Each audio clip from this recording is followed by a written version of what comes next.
新しく車中泊アイテムを買いまして、 USB で温める、こんな感じでボアなんであったかいし、あとはなんかこうやって羽織ってもいいらしいです。なんかもともとアウトドアのねキャンプ場で使うスマホのね小さいバッテリーとかでも動かすことができる毛布だそうです。車内ねちょっと寒いのでこの毛布で暖を取りたいと思います。はい、今こちら電源つけてみました。やっぱり 5W、6W、こんなもんでいけるんで、スマホのね携帯バッテリーとかで稼働させることができそうです。普通に、僕170センチぐらいですけどの男性が使っても全然足まで入るぐらいなんで、これねちょっと今後使っていこうと思います。あと実はね車内を結構 DIY していましてですね、ここにあったね、銀の棒、これをね実は撤廃しました。あっちのね奥にはあるの見えると思うんですけど、ベッドを展開するのに絶対必要な棒だったんですけど、ここにねやっぱり棒があると非常に邪魔、シンプルに。ただそれを取ってしまうとベッドがねこう置けなくなってしまうんで、もうどうしたものかとめちゃくちゃ悩んだんですけど、なんかね天からアイディアが降ってきて、これをこの下にですねこのシステムラック、港南で売っていたラックがちょうどね高さがジャストフィットする、これをね置くことによって銀の棒を撤廃することができました。この下にあったね荷物もこのまんま引き出すことができるんで、このね影響もないし、もう一つのポイントがねこのベッドをこう動かした時にも、落ちないものじゃないといけないんで、もうこの下になんかポール、なんか木の棒でもね立てときゃいいかって思ったんですけど、これを移動した時に落ちてしまうんでそれじゃダメだということに気づいて、このシステムラック港南でねいろいろ見回ってた、これやってひらめいて作ることができました。これ実はねもうめちゃくちゃ自信作というか、いやかなりやってよかった DIY です。でもう一点の DIY なんですけど、実はこちらここねサブバッテリー置き場になっていたんですが、完全にねデッドスペースになっていたんですけど、それを全部取っ払って今はこの水と、あと、お土産で買ったラーメン、あと後ろにね箱もあるんでかなりのスペースが生まれました。なんか食料とかを入れることができるんで、いやこのスペースがねあるかないか、軽キャンピングカーはほんまにスペースの戦いなんで、バッテリー関係ちょっと危ないんで一応木の板で、これも遮断しています。でこっちの木の板に関してはもう、自分で港南で調達してきて、このね高さに合うようにカットしてもらって、ネジもちょうどあの位置に穴を開けて、港南でねなんかインパクトドライバーとか全部無料で借りられたので、そこで自分で初インパクトドライバーを使ってこの板を設置しました。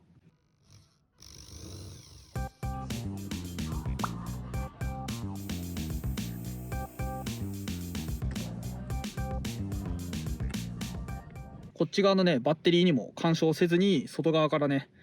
バッテリーに当たってしまうこともないので、港南でねほんまに板買ってカット1カット33円だったんで、ということでこれもねもう200-300円でできました。なので今は非常に理想的な車内になっています。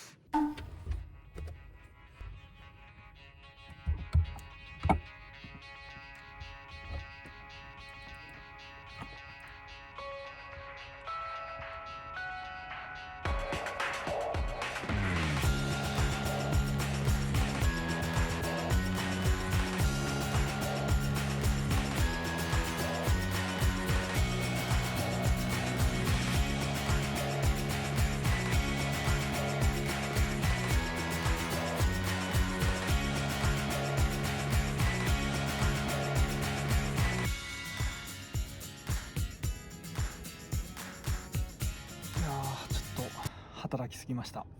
う12時半回ってますね。6時ぐらいからなんかやってる気がするんで、何のねまだこれ自体にはお金はならないんですけど、この復習することによって次ね買うお馬さんをねもう決めておくっていうのがね非常に大事かと思うんで、テストがね終わった後にすぐどこを間違えたか復習するのがね勉強でもねめちゃくちゃ効率が良かったので、失敗とかね外れをね無駄にしないで次の予想に生かすという、命より重いお金をかけてるわけですから、いやここはねもう抜かりなく納得するね馬を今後もね馬券買えるように、それができるようにねこのバンワークができるような環境にもしているっていう、もうほぼ競馬のためです。外ね多分誰もいない気するな、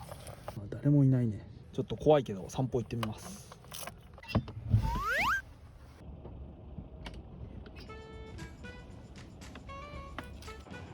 でも意外と数台は止まってますね。ちょっとまた新しい発見をしてしまいました。座椅子がねここにしまえることが発覚しました。いやこの椅子がねこれもねまたいつも通りコーナーで1500円かな。でちょうどね厚みがねほんまジャストミートなんですよ。ほんまジャストサイズ。その分こっちのスペースもね、かなり余裕ができますんで、やってみるもんですね。こんな時間なんですがお腹空いたんでカップラーメンを食べます。1時半ですね。場所を問わずね働いてますけど、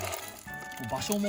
時間もねあらゆる人生の固定概念っていうのをね覆した生活をしていきます。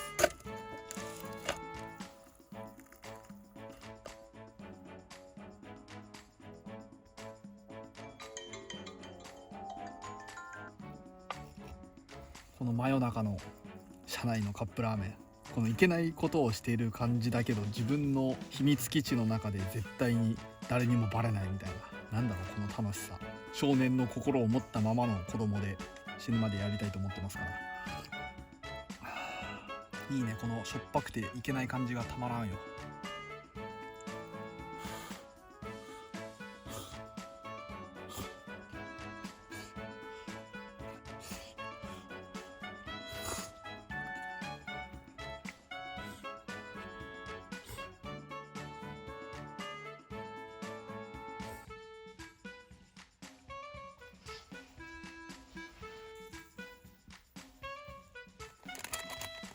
食後のホッコいただきます。やっぱ黄色が一番僕的には好きで、その次抹茶が好きなんで、あといちごもあるんですけどね、いろんなコッコがね種類ありますんでね、ぜひ静岡付近に行ったらねコッコお土産に買ってみてください。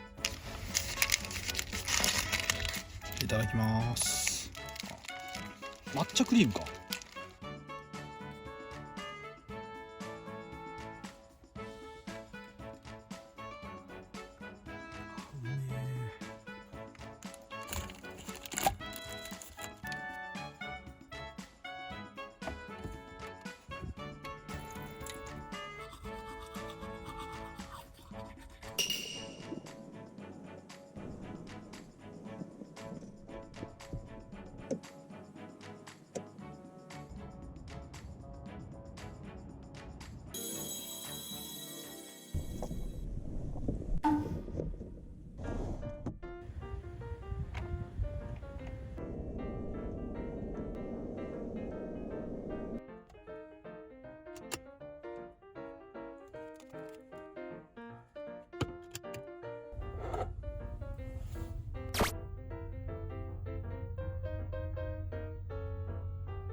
岐阜県にあります笠松競馬場に行っていきたいと思います。オグリキャップを輩出した競馬場になります。ここ横断注意って書いてるんですけど、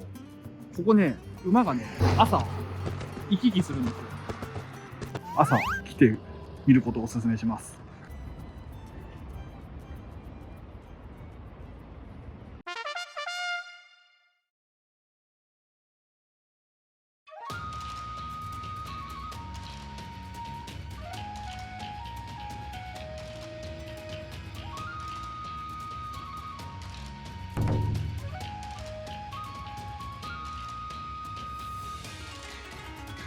これ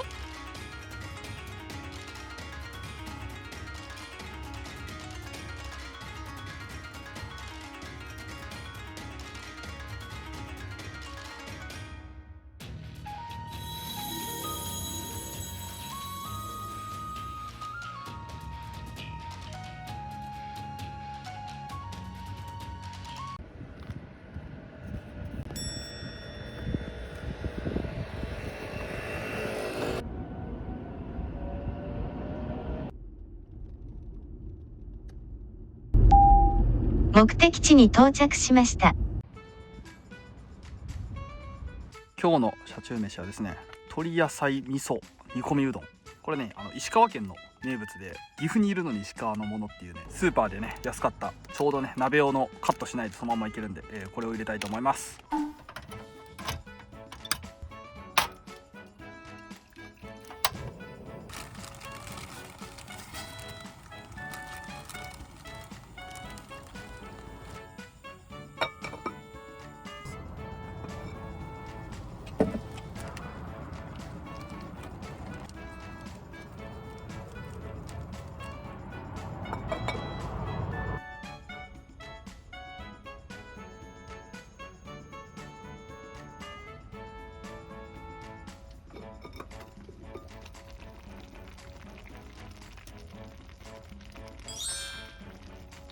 それではいただきます。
さっきダイソーあったんで車中泊で使えそうなアイテムを見つけたので買ってみました。こちら枕カバー、冬のね枕冷たいんで、カバーでちょっとせめてねあったかくしようと、チャンネルのロゴが入ってたんですけど、ちょっと蹄鉄柄が入ってたりして冷たくてね顔当てるとひんやりしちゃうんでチェンジします。冬の車中泊ね、電気毛布使ったり FF ヒーター使って寒さはなんとかなってるんですけど、反対にですねかなり湿度が下がって喉がねカラカラになってしまうと、ちょっとこれを機に加湿器をね導入してみようと。消費電力がですね2ワットなんですよ。余裕で一生使えるレベルなんで、おー、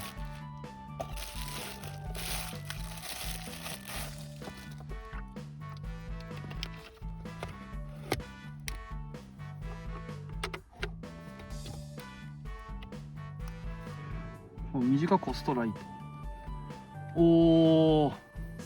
すげえすげえ、結構ちゃんと出てる。長コストライトが、おー、めっちゃシャレオツやん。ちょっと電気消してみます。